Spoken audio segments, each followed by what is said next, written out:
muchachos, sean muy bienvenidos, ¿sí? ¿Cómo están? Yo deseo que muy bien. Hoy vamos a seguir mirando los signos de puntuación en español, las exclamaciones y las interrogaciones, ¿sí? Vamos a ver hoy cómo utilizamos estos signos. Pero antes, no se olviden de poner su gusta, de se inscribir en mi canal, de poner sus comentarios, ¿sí? Tampoco de clicar en la campa de las notificaciones, ¿sí? Bueno, vamos a practicar. Bueno, muchachos, vamos entonces hoy a mirar los signos de exclamación e interrogación, ¿sí?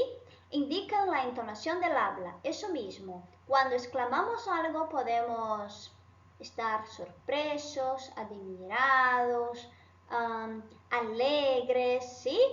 Y cuando hacemos una interrogación podemos tener una duda o hacer una pregunta, ¿sí?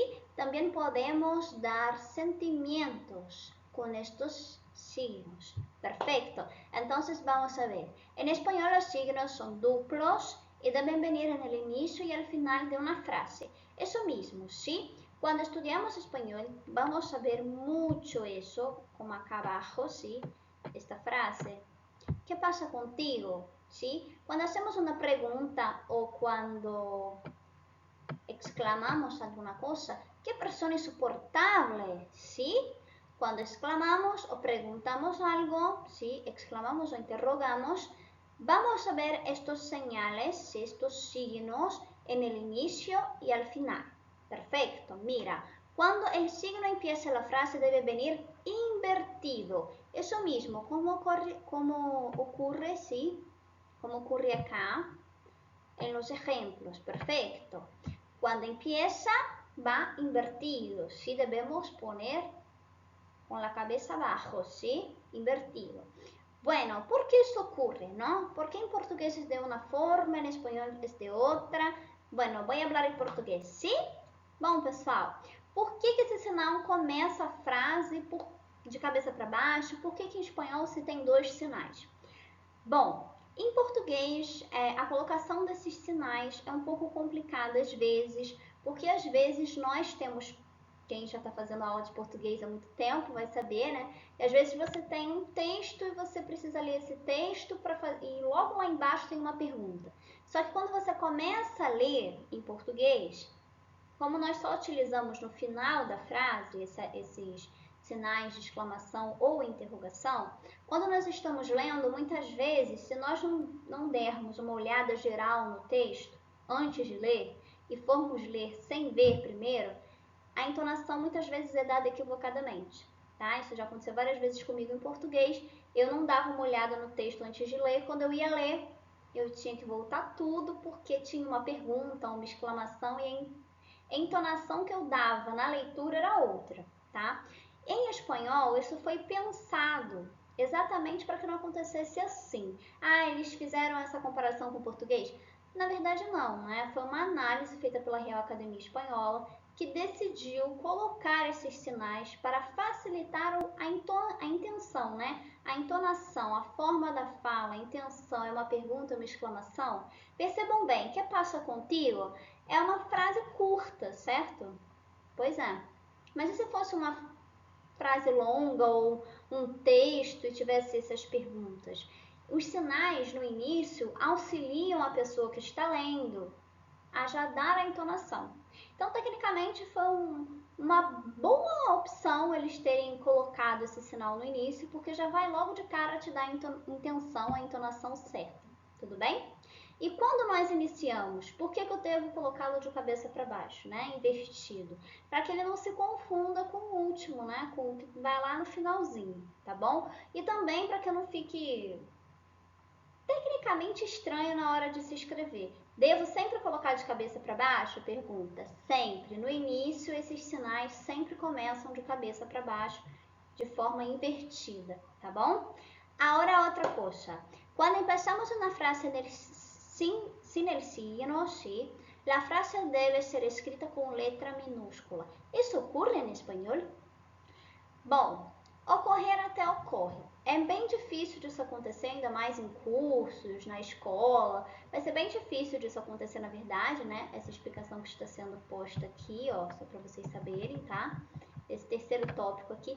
É bem difícil que isso aconteça mas não é impossível, tá bom? Pode acontecer de vocês virem uma frase que ela comece com letra minúscula e lá no final tenha um sinal de exclamação ou interrogação, tá? E aí vocês vão falar, mas você não disse, professora, que tinha que começar sempre com sinal, blá blá blá. Sim, mas pode acontecer. E se isso acontecer, deve-se colocar no início, né? Deve-se iniciar a frase com letra minúscula. Tudo bem? Vamos entonces a los ejemplos. ¿Qué pasa contigo? Pero, ¿qué le pasa a este chico? ¡Qué persona insoportable! ¡Qué grosero! Salió sin decir palabra. ¡Ay! Eso es un absurdo. Entonces, mira con mucha atención, ¿sí? Vamos a ver acá ahora la forma de escribir. Eso es muy importante.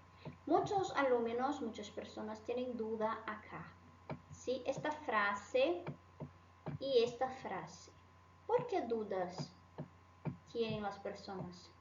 Bom, muitas pessoas têm dúvidas nessas frases em especiais porque são frases que não seguem fazendo uma pergunta todavia, né? Elas não estão seguindo, sempre perguntando. Por exemplo, pero, ¿qué le pasa a este chico? Mas, o que está acontecendo com ele, né? O que está acontecendo? Ele está bem? O que está acontecendo com ele? É uma pergunta, né? Ela está perguntando. Então, aqui nesse exemplo, pero, ¿qué le pasa a este chico? Percebam a intenção comunicativa. No início, ela coloca a frase, né, tem uma palavra ali, né, pero. Essa palavra, ela não está com a mesma intenção comunicativa de que le pasa a este chico. Essa aí já tem uma intenção de pergunta, tá bom? Então, como eu devo colocar isso? Muitas pessoas se questionam dizendo assim para mim. Então eu boto pero, escrevo, né? Quando eu colocar esse sinal de exclamação ou interrogação, eu devo colocar a frase dentro da pergunta com letra maiúscula, eu devo iniciar com letra maiúscula? Não, você não deve iniciar com letra maiúscula, você deve iniciar com letra minúscula, por quê? Essa continuação ali da frase, onde ela está perguntando, né? Pero, ¿qué le pasa a este chico? Tudo pertence à mesma frase. Só que em um ponto específico da frase houve uma pergunta, tá bom? Em português a gente trabalha isso de uma outra forma, né? A gente utiliza vírgula, a gente utiliza às vezes um ponto. Em português é trabalhado de uma outra maneira. Em espanhol, nós não devemos colocar pontos, ok? Não se deve colocar pontos. Por exemplo, a utilização de uma vírgula ali é uma coisa muito complicadinha, tá? Para usar uma vírgula ali. Vai depender muito da situação e nem sempre às vezes é aceito isso, tá bom? Então, nem é bom colocar nenhum ponto final, nenhuma vírgula, e sim fazer dessa forma como está aí no exemplo. Pero, ¿qué le pasa a este chico? E sempre com letra minúscula, tá? A frase da pergunta tem que ser com letra minúscula, perfeito? Vamos a ver agora. Que grosseiro! Salió sem dizer palavra. Por exemplo, seria em português, né? Que grosseiro! Saiu sem dizer uma palavra. Tá? Então, aqui seria a mesma situação, só que invertida, né? A gente faz uma exclamação no início, a gente exclama o nosso sentimento de indignação e depois a gente coloca lá, continuando a frase, salió sem dizer palavra. Vejam a intenção do final da frase, não é a mesma do início da frase. Então, aqui também não devemos colocar nenhum ponto, nenhuma vírgula e de maneira nenhuma devemos escrever com letra maiúscula. Tudo bem? Vamos seguir. Acá também temos esta informação. Mira, ¿no? Mira com muita atenção. Não devemos utilizar pontos depois de los señales, ¿sí? Depois dos sinais não devemos colocar pontos. Bueno, muchachos, recordando, ¿sí? Las reglas de acentuación. Cuando la palabra va delante de las exclamaciones o interrogaciones, estas palabras como estas que están acá, ¿sí? ¿Qué, quién, quiénes, dónde, por qué, para qué, cuánto, cuánta, cuántos, cuántas, cuándo, cuál, cuáles. Estas palabras van a recibir un acento, ¿sí? Una tilde, porque van delante de las exclamaciones o interrogaciones. Pero estas palabras también pueden venir, sí, sin acento, sí, sin tilde.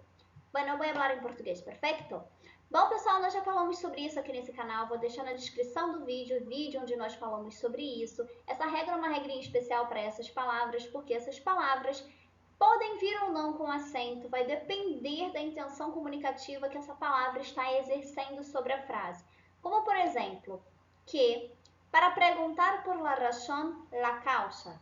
Quienes, para preguntar sobre la persona o personas, sí, más de una persona, como para preguntar sobre el modo o la manera. Perfecto. ¿Dónde? Para preguntar por el lugar. ¿Por qué? Para preguntar por la razón, la causa. ¿Por qué? Existe otros porqués, ¿no? Como en portugués, entonces atención cuando utilizar el por qué. Perfecto. ¿Para qué? Para preguntar por la finalidad, la meta, ¿sí?